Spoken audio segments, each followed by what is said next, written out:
పెళ్ళవ్వగానే చాలా ప్రేమగా ఉంటారు భార్యాభర్తలు. చాలా హ్యాపీగా అన్నీ షేర్ చేసుకుంటూ పక్కనోళ్ళు ఎవరైనా చూసినా అబ్బా ఏం జంటరా అనిపించేటట్టుగా ఉంటారు. కానీ ఉండుండగా ఒక్కో సంవత్సరం 2, 3 సంవత్సరాలు అయ్యేసరికి అలా తెలియకుండానే వాళ్ళ ఇద్దరి మధ్య గ్యాప్ ఏర్పడుతుంది. ముందు బాగానే ఉండేవాళ్ళం, ఎందుకు ఇలా ఉంటున్నామో మాకేం తెలియటం లేదు అంటారు ఇద్దరు. ఇలా ఎందుకు జరుగుతుందంటే పెళ్ళైన వాళ్ళే కాదు, కొత్త రిలేషన్లో ఉన్న వాళ్ళు కూడా వినండి. ఎప్పుడైనా మీకు కూడా అవసరమే. ఫస్ట్లో ఒకళ్ళనొకళ్ళు ఎంత మర్యాదగానో పిలుచుకుంటారండి. ఫస్ట్లో భర్తలు ఏమంటారు అనుకున్నారు? ఏవండి ఏవండి అంటారు. తర్వాత పేరు, ఏం పేరు అంటే ఏదో ఒకటి, ఓ సబ్బయ్యో ఎంకయ్యో అనుకోండి, అలా పేరు, ఆ పేరుతో. తర్వాత రాంగు, తర్వాత మెల్లమెల్లగా ఒక్కొక్క స్టేజీ దిగుతా వస్తారు. అక్కడ అక్కడ అంటే ఎలా చేస్తారు? ఒకప్పుడు పెళ్ళైన కొత్తలో, రిలేషన్షిప్ ఉన్న కొత్తలో కానీ స్వీట్నెస్, తర్వాత ఓకే, తర్వాత ఏందిరా అనే కాడికి పోతుంది వ్యవహారం. స్వీట్ మెమరీస్ అన్నీ బాగానే ఉంటాయి కదా, కానీ అంత బాగా అంత ప్రేమగా ఉండేవాళ్ళు కూడా ఏందిరా అనే కాడికి కూడా వెళ్ళిపోతారండి. అలా దిగసారి ఒక్కొక్క మెట్టు దిగుతూ వస్తారు. మాట ఎల్లప్పుడూ ఉంటుందో అది అలా స్వీట్ మెమరీస్ మాట ఎలా ఉంటుందో దానికి తగ్గట్టుగానే బిహేవియర్ కూడా ఉంటుంది. ఏవండి అన్న పిలుపు మెయింటైన్ చేయగలిగితే ఇవాళ లంచ్ ఏంటంట దొరగారికి అని ముద్దు ముద్దుగా అడగొచ్చు. అలా అడుగుతూ ఉంటారు. పేరు పెట్టి పిలిచినప్పుడు నీలాంటిదే అని వస్తుంది. నీలాంటిదే, నీ లంచ్ ఏంటి అని ఒకరికొకళ్ళు చెప్పుకునేటట్టుగా నీ లంచ్ అంటే ఏంటి, నీ లంచ్ ఏంటి అని కూడా చెప్పుకోవచ్చు ఇద్దరు. ఇంకా కొంచెం కిందకి దిగితే ఏరా ఏం లంచ్ అన్న కాడికి వస్తుంది. ఏం లంచ్ చేస్తావురా అనే కాడికి. ఇంకా కొంచెం కిందకి దిగితే అబ్బే ఏదోటి వండింది తినరా అనే కాడికి వస్తారు, అనే కాడికి వచ్చిద్ది. అలా ఉండకూడదండి, అలా అనకూడదు, అలా ఉండకూడదు. పెళ్ళైన కొత్తలో ఎలా అయితే ఉన్నారో అలానే, అలా స్వీట్గా మొదట్లో ఎలా ఉన్నారో అలానే పెళ్ళైన కొత్తల్లో లాగా ఉండాలంటే ఇప్పుడు నేను చెప్పినట్టుగా కానీ మీ వాయిస్ కూడా ఉండాలి. పెళ్ళైన కొత్తలో 4-5 చక్కగా తయారవుద్దండి భార్య. మంచి బట్టలు వేసుకొని తయారయ్యి మంచిగా ఉంటే ఎవరైనా రాగానే ఊరంతా తిరిగి రారాజులా తిరిగిన మగాడు ఇంటికి వచ్చాక మొగుడిలా ఉండాలనుకుంటే ఆడది కూడా మంగళహారతితో వెల్కమ్ చేయాలి. అలా కాకుండా నా భార్య ఇంట్లో నా కోసము వెయిట్ చేస్తుంది అని ప్రతిరోజు వస్తాడండి మగా టైంకి.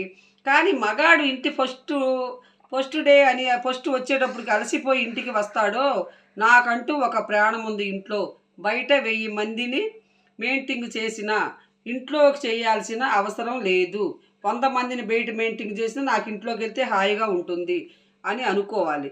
తనే రారాజు, ఇక్కడ తనదే వేదం, ఇక్కడ తన ఫీలింగులోనే ఎంతో ఆనందం. వచ్చేయండి అని పిలుపు వినిపిస్తే ఏ భర్తన్న రాకుండా ఉంటాడా చెప్పండి? అలా ఉండేవాళ్ళు ఉంటారా? ఎవరు రావాలి అని ఎప్పుడు వెళ్దామా అని ఉంటుంది ఎవరికైనా. కానీ వచ్చే వేళకి అసలు ఆ నైటీ గోలైందండి. ఆ నైటీ ఒకటి వేసుకొని నాకు అర్థం కాదు, పొద్దున్నే అవే, పొద్దున్న పూట అవే, మధ్యాహ్నం అవే, సాయంత్రం అదే. అసలు ఆ నైటీ సచ్చినా ఎడవరండి, ఎప్పుడు అతుక్కొనే ఉంటుంది ఆ నైటీ ఒంటి మీద. ఆ నైటీ మాత్రం ఎడవరు. ఎప్పుడన్నా చూడండి ఆ నైటీతో దర్శనం ఇస్తూ ఉంటారండి మా భర్తలకి. ఆ నైటీ చూసి వాళ్ళకి ఇసుకేసిపోతుంది. అబ్బబ్బబ్బబ్బబ్బా చిరాకేస్తుంది. అంటే ఒక అమ్మాయిని చూస్తే గుడ్ మార్నింగ్ చెప్పాలా, గుడ్ నైట్ చెప్పాలా, అసలు అర్థం కావట్లేదండి. ఎందుకంటే గుడ్ మార్నింగ్ అని చెప్పాలంటే అయ్యో గుడ్ మార్నింగ్ చదువుతున్నాడు ఏంది అనుకుంటుంది. గుడ్ నైట్ చెప్పాలంటే వీటికి నేనంటే ఇష్టం లేదు అనుకుంటుంది. కాబట్టి ఆ నైటీ చూస్తే మాత్రం ఏం చెప్పాలో కూడా అర్థం కాదు, అసలు అర్థం కావటం లేదు. నన్ను అడిగితే ఇండియాలో అస్సలు లేకుండా బంద్ చేసేస్తే బాగుండండి. ఈ నైటీలు ఎప్పుడు తీసేస్తారో కానీ. చక్కగా ఆడపిల్ల అది శక్తి రూపం. ఎప్పుడు చూసినా మంగళహారతి లాగా ఉండాలి. ఏ క్షణంలో చూసినా ఒక అబ్బాయి అబ్బా నాకు చక్కగా నాకు ఇలాంటి చక్కటి అమ్మాయి దొరికిపోయింది అనిపించేటట్టుగా ఉండాలి. ఏ క్షణంలో చూసినా కూడా నువ్వు ఒక్కదానివి ఉంటే చాలు పాప, నువ్వు ఒక్కదాని ఉంటే చాలు పాప, నాకు ఈ లోకమే అక్కర్లేదు అనిపించేటట్టుగా ఉండాలి నా పక్కన అనే ఫీలింగ్ రావాలి మగాడికి. చక్కగా తయారై ఉండాలి. పొద్దున్నే లేచి వాష్రూమ్కి వెళ్ళగానే స్నానం చేయకుండా బయటికి రాకండి. స్నానం చేయండి. వాష్రూమ్కి వెళ్ళి ఉదయాన్నే లేచి అబ్బబ్బబ్బబ్బా 11 గంటలు 12 గంటకి స్నానం చేయటం ఏందండి? పని అంతా అయిన తర్వాత భర్త బయటికి వెళ్ళినాక దేవుడా అంట కూర్చొని పని పాట చెప్పి చూసూరుమంట దేవుడా అంట ఉండి పొద్దున్నే ఉదయాన్నే స్నానం చేస్తే ఎంత చక్కగా ఉంటుంది లేవటంతోటే. భర్త వెళ్ళేటప్పటికి ఎంత చక్కగా ఉంటారు. 11, 12, 1 గంటకు చేస్తారండి స్నానము. అస్సలు ఏ మనుషులో కూడా అర్థం కాదు. అలా చేస్తారండి. 11 గంటలకి 12 గంటలకి స్నానం ఏంటండి? అసలు ఎక్కడి నుంచి ఎక్కడికి వచ్చిందో ఏం అర్థం కావట్లా. ఇది నాగరికత. మనకి పొద్దున్నే లేవగానే ప్రశాంతంగా ఉండండి. పనులు ఎందుకు కావు? అందరికీ ఉన్నాయండి పనులు. వడ్డిచ్చేవాడు మనవాడైతే వంట ఎలా ఉన్నా కానీ తినాలనిపిస్తుంది. అడిగి పెట్టండి. కొంచెం పెట్టనా, ఇంకొంచెం పెట్టనా అని అది కొంచెం పెట్టుకో నాన్న అంటే ఎవరికైనా ఇంకా 2 పూరీలు వేసుకొని తినాలనిపిస్తుంది. అట్ట బతిలాడి కొసరి పెడితే భార్య అనేది ఆ నైటీలు వేసుకొని స్నానాలు చేయకుండా నేను ఆడ మనిషినే, నాకు చిరాకేస్తుంది, ఇటువంటివి ఆలోచిస్తుంటే ప్లీజ్ అందరి ఆడవాళ్ళకి ఇదే చెప్తున్నాను. చక్కగా తయారవ్వండి. చక్కగా తయారైనప్పుడు మగవాళ్ళు కూడా చక్కగా లుంగీలు కట్టుకొని బన్నీలు వేసుకొని అలా ఉండకండి. మీరు కూడా చక్కగా తయారవ్వండి. అబ్బా చూసావా నా మొగుడంటే ఇలా ఉండాలి అని మీ భార్యకి అనిపించాలి అన్న ఫీలింగు మీ ఆవిడలో మీరే తెప్పించగలిగితే మీ ఇద్దరి మధ్యలో మూడో మనిషి వచ్చే అవకాశమే ఉండదు. భర్త భార్యకి ఒక హీరోలాగా అనిపించాలి, భార్య భర్తకి ఒక హీరోయిన్లా అనిపించాలి. అందరూ హ్యాపీగా ఉండాలని కోరుకుంటారు. మీరు ఎలా ఉండాలి అన్నది మీకు తెలియదా? నేను చెప్పాలా? అవసరమా? ఒక్కసారి వెళ్ళి అద్దంలో చూసుకోండి. మిమ్మల్ని మీరు చూసుకోవడానికి మీకే ఇష్టం ఉండటం లేదే, ఇంకొకరికి ఎలా ఇష్టపడతారండి మిమ్మల్ని చూసి? ఎలా ఇష్టమవుతుందో చెప్పండి. ఆ నైటీలు తగలేసుకొని బాడీలో టీవీ సీరియల్స్ చూస్తూ ఎవడెందుకు చచ్చిపోయాడు మళ్ళీ దాన్నే తిప్పి ఆ సీరియల్లో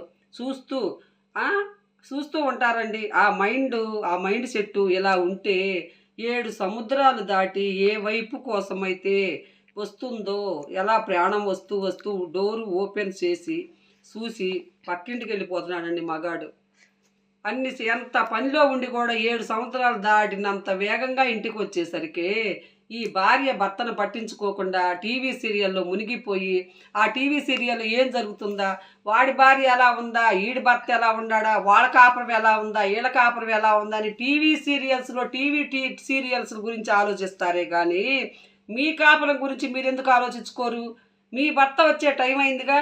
మీ భర్త వచ్చే టైం అయినప్పుడు మీ భర్త వచ్చేసరికి మీరు చక్కగా రెడీ అయ్యి ఇప్పుడు ఆ టీవీ సీరియల్ ఎంత చక్కగా రెడీ అయ్యి కనపడుతున్నారు, మీరు చూస్తున్నారు కదా. అలా మీరెందుకు రెడీ ఎవరు?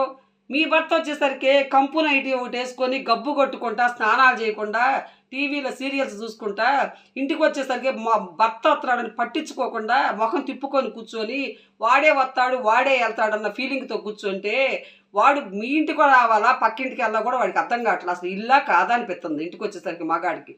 ఇది కరెక్టేనా చెప్పండి? పద్దాకా పని చేసి అలసిపోయి వస్తాడు మగాడు. ఇంట్లో ఉండి మీకు పని పాట లేకుండా పని చేసుకొని చక్కగా భర్త వచ్చేసరికి రెడీ అయ్యి కాఫీతో ఎదురొచ్చి మంచిళ్ళు ఇచ్చి కాఫీ తాగండి నవ్వుతా పలకరిస్తే అతనికి ఎంత సంతోషంగా ఉంటుంది. ఎంత కష్టాన్నైనా మర్చిపోతాడే. ఏం పనులండి ఇవి? మీరేందో ఆడవాళ్ళమో మాకు ఆడవాళ్ళకి ఎట్టన్నా సరిపోద్ది అని చెప్పి చచ్చినట్టు కాపురాల కోసం భర్తలు పడి ఉంటుంది తప్ప భర్తలకు సంతోషం అనేది ఉందా మీ వల్ల ఏ భర్త ఆనందంగా ఉంటున్నాడు? మీరు చేసే పనులు ఎలా ఉంటున్నాయి ఇళ్లలో? ఒక్కరికన్నా నచ్చుతున్నాయా? మీరు చక్కగా అన్ని భర్తకు తగ్గట్టుగా భర్త టేస్ట్కు తగ్గట్టుగా మీరు ఉంటున్నారా? ఒక్కసారి ఆలోచించుకోండి, మీకే తెలిసిద్ది. ఇంటికి కూడా రావడానికి ఇష్టం లేక పక్కిళ్ళు ఎత్తుక్కుంటున్నారండి మగాళ్ళు. ఏముందండి, వస్తే వచ్చాడు, ఇంటికేగా వచ్చింది, తింటాడులే ఉంటాడులే కొడుకుంటాడులే ఏం బిగుతాడు అనుకుంటారు. ఇంకెక్కడికి పోతాడు? మన ఇంటికి రాక పక్కింటికి పోడు ఏంటికి పోడు, ఎక్కడ తిరిగి వచ్చిన ఇంటికే వస్తాడు. ఇలా మాట్లాడినప్పుడు తను ఇంతగా 7 సంవత్సరాలు దాటి వచ్చాను దీనికోసమా అనుకుంటాడు. అదే క్షణంలో కర్మకాలి పక్కింటోళ్ళు ఈ షర్టు భలే ఉంది అన్నారో ఇక ప్రాణం గిలగిలగిల కొట్టుకొని మెలికలు తిరుగుతూ పెళ్ళైన కొత్తలో ఉన్నట్టే ఉండాలి అని మీరు అనుకుంటే, పెళ్ళైన కొత్తలో ఉన్నట్టు ఇప్పుడు మీరున్నారా? మీ భర్త ఉండాలని అనుకుంటున్నారు, సరే మీరుంటున్నారా అని ప్రశ్నించుకోండి. మిమ్మల్ని మీరు ప్రశ్నించుకోండి. మీ భర్తే కాదు మీరున్నారా అని. ఒకవేళ మీరు లేకపోతే ఎప్పటిలాగే ఫిజికల్, మెంటల్, ఎమోషనల్ లంచ్ టైంలో పెళ్ళైన కొత్తలో ఏవండి ఎప్పుడొస్తారు, ఏవండి ఎప్పుడొస్తారు, కట్ చేస్తే సంవత్సరం పొడుగుతా ఎప్పుడైనా ఒక్కసారి కాల్ చేసిన పాపాన పోయారా? లంచ్ టైంలో పొరపాటున లంచ్ బాక్స్ తినకుండా తీసుకొస్తే అసలు ఎందుకు తినలేదు అని మీరు అడిగారా మీ భర్తని? మీరు ఒక్కసారి గుర్తు చేసుకోండి. అంటే నేను పొద్దున్నే లేచాను, మీకోసం వండాను, నా కష్టం మీద మీకు వాల్యూ లేదు, నా టైం అంటే లెక్కలేదు అంటారు. కానీ నా టైం లెక్కలేదు అంటారు కానీ ఏమండి ఎందుకు తినలేదు? తలనొప్పిగా ఏమన్నా ఉందా? బాగాలేదా? ఆఫీస్లో ఏమన్నా బిజీయా? ఏమైనా ఒత్తిడా? ఏమైనా ఎక్కడికైనా లంచ్కి వెళ్ళారా అని అడిగితే ఎంత బాగుంటుంది, ఎంత సంతోషిస్తాడు మీ భర్త. అలా కూడా అడగరండి. కానీ మీరు ఎలా చేసినా మీకు మాత్రం పెళ్ళైన కొత్తలోలాగా మీ భర్త ఉండాలి. మీరు ఎలా ఉన్నా సరే, అతను మనిషి కాదు కదా, మిమ్మల్ని అతను పట్టించుకోకూడదు. కానీ మీరు మనిషి కదా, మిమ్మల్ని అతను పట్టించుకోవాలి. ఎక్కడి నుంచి వస్తుందండి? ఎలా అడుగుతాడు? భర్త కూడా అంతే. ఇంటికి వచ్చేటప్పుడు మల్లెపూలు తీసుకొని వచ్చేవారు. వస్తూ వస్తూ తీయగా ఫోన్లో మాట్లాడిన రోజులు ఉన్నాయి పెళ్ళైన కొత్తలో. ఇవాళ ఎలా ఉంది? ఇవాళ ఏం చేస్తున్నారు? కట్ చేస్తే పొరపాటున మాట్లాడింది లేదు, అసలు ఫోనే చేయరు. వెనక్కి తిరిగి ఒక్క విషయం చెప్పింది లేదు. మల్లెపూలు ఎప్పుడు తెచ్చారు అంటే ఆ ఒక్కసారి ఇంట్లో పూజ జరిగింది, ఇంకొకసారి కూడా నేను తీసుకొచ్చా కానీ మల్లెపూలు అంటారు. ఏమండి ఏమనుకోకండి, ఇంటికి భార్య కోసం ఫోన్ చేశారా? నిన్న మొన్న పోయిన సంవత్సరంలో అంటే ఆ రోజంటే మాకు వేరే పని ఉంది అని సప్పరిస్తారు. మల్లెపూలు తెచ్చారంటే ఏదో దేవుడికి పూజకి తెచ్చానండి, ఎప్పుడో తెచ్చానండి, ఎప్పుడో సంవత్సరం క్రితం తెచ్చానండి అని సప్పరిస్తున్నారండి. మగవాళ్ళని అడిగితే మల్లెపూలు తీసుకెళ్ళారని అడిగితే క్లారిటీగా చెప్పలేకపోతున్నారు.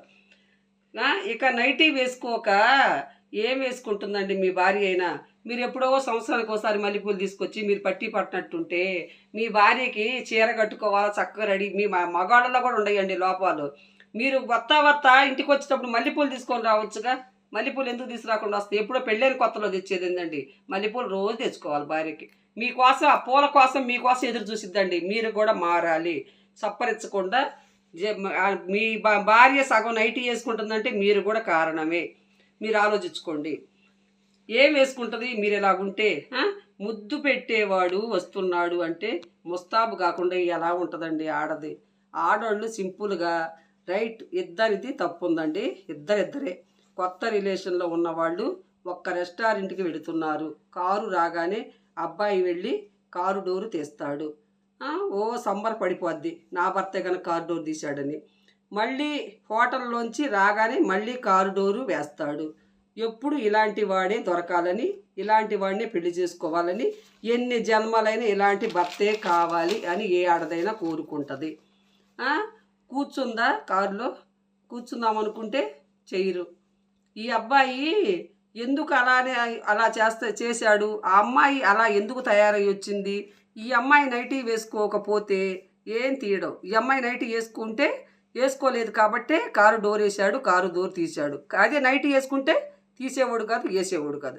పెళ్ళైన కొత్తలోనే కాదు, ఎప్పుడైనా సరే నిన్ను బట్టి, నీ డ్రెస్సును బట్టి అబ్బాయి వెయిట్ చేస్తాడు. ఎక్కడైనా ఒక్క పాయింట్ అయినా పడకపోతుందా అని. తను ఉండాలి అని అనుకుంటే, అతను నీతో బాగుండాలని నువ్వు అనుకుంటే ఆ మూమెంట్కు తగ్గట్టుగా మీరు ఉండండి. ఇలానే ఉంటేనే మీ రిలేషను బ్రహ్మాండంగా సాగుతుందండి. తనకు తగ్గట్టుగా మీరు ఉండండి, మీకు తగ్గట్టుగా తను ఉంటాడు. మీ అభిప్రాయాలు తను తెలుసుకుంటాడు, తన అభిప్రాయాలు మీరు తెలుసుకొని భార్యాభర్త రిలేషన్ అంటే ఎవరైనా చూసి ముక్కు మీద ఏలేసుకునేటట్టుగా అంత హ్యాపీగా పెళ్ళైన కొత్తలో ఎలా ఉండారు అలా ఉండండి. ఆ కంపు నైటీలు తీసేయండి. మీ భార్యకి ఇంటికి వస్తా మీరేం తేవాలి తేండి. ఒకరికొకరు నొప్పించుకోకుండా, చీకులు చిరాకులు లేకుండా చక్కగా అన్యోన్యంగా కాపురం చేసుకొని ఒకరినొకరు అర్థం చేసుకొని హ్యాపీగా ఉండండి. పెళ్ళైన కొత్తలో ఉన్నట్టుగా ఉండండి. వీడియో నచ్చితే లైక్ కొట్టండి. బాయ్.